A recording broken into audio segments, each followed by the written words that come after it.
Hi guys, hold on for a second. Before we proceed to the video, I have something very important to tell you. Professor Jon V. Kofas has published his new book in collaboration with Little French Media, and the title of the book is Neoliberalism, Inequality, and Authoritarianism. This book details how neoliberalism impacts the geopolitical economy in the 21st century. You can buy it from Amazon, and the link is in the description. Thank you. Now let's proceed to the video. Hello, everyone. This is a brief overview of a video which I did some time ago about Charles Darwin's theory of evolution and atheism. As a professional historian, I take a look at the historical context from which Darwin's theory of evolution emerges and place the science in that context and how various uh, academic fields as well as political and social groups interpreted the theory of evolution.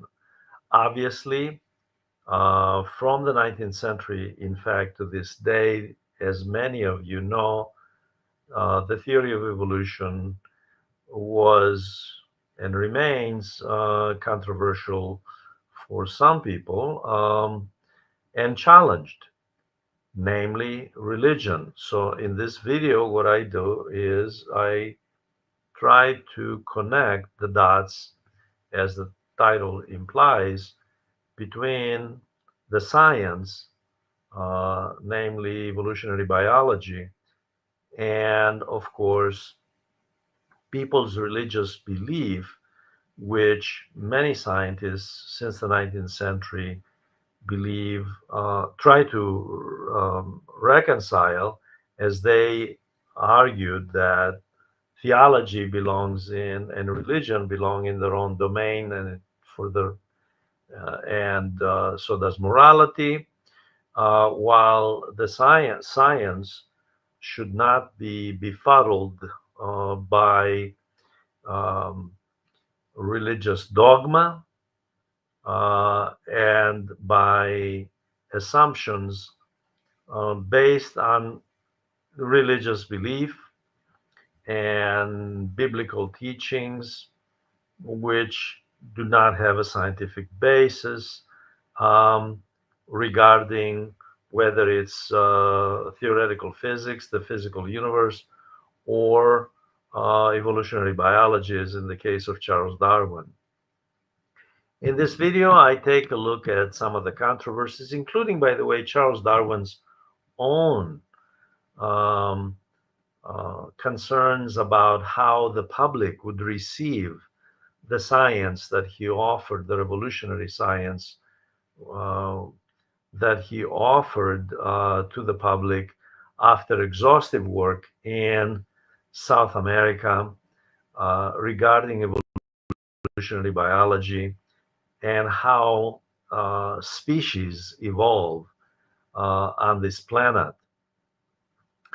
Obviously, for many people, let's face it, the controversy surrounding Darwin is that Darwinism, in some underhanded way, perhaps leads to atheism, because if we do accept the theory of evolution, then what is God's place in all of this?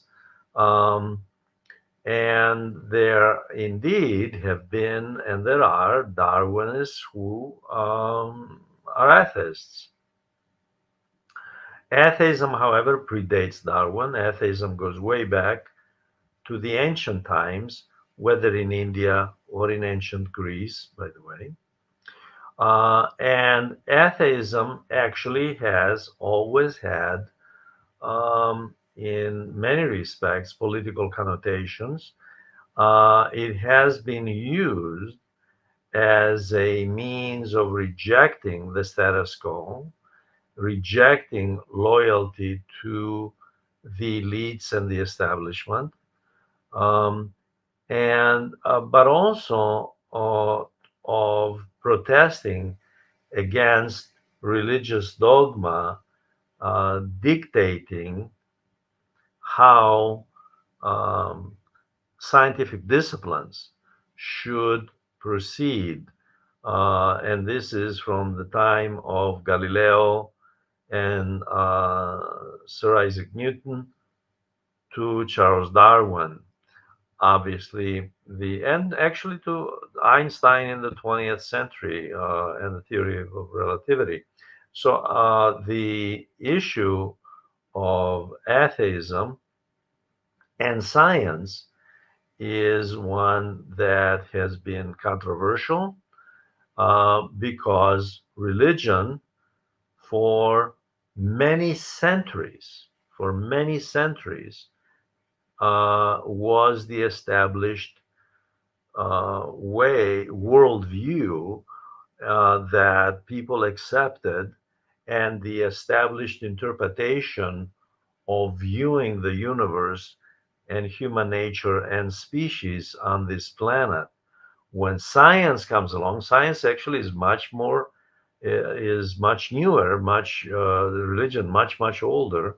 Science comes along and actually sets religion aside to the domain of private morality and faith, people's faith and ritual, and tries to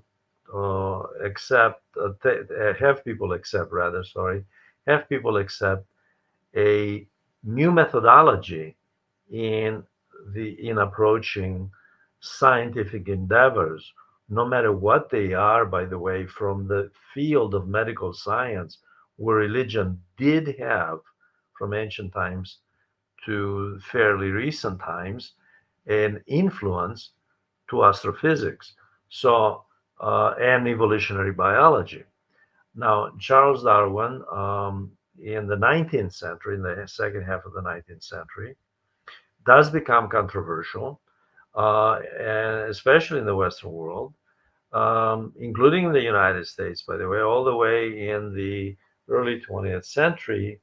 There were controversies, and textbooks continued teaching creationism versus evolutionary biology. So this video analyzes um, these issues. I ask you to take a look at it, see what you think, write comments, ask questions, and would be delighted to read them. And I also ask you to subscribe to this channel. It's an educational channel which my good friend Asad Alim manages. Thank you for watching.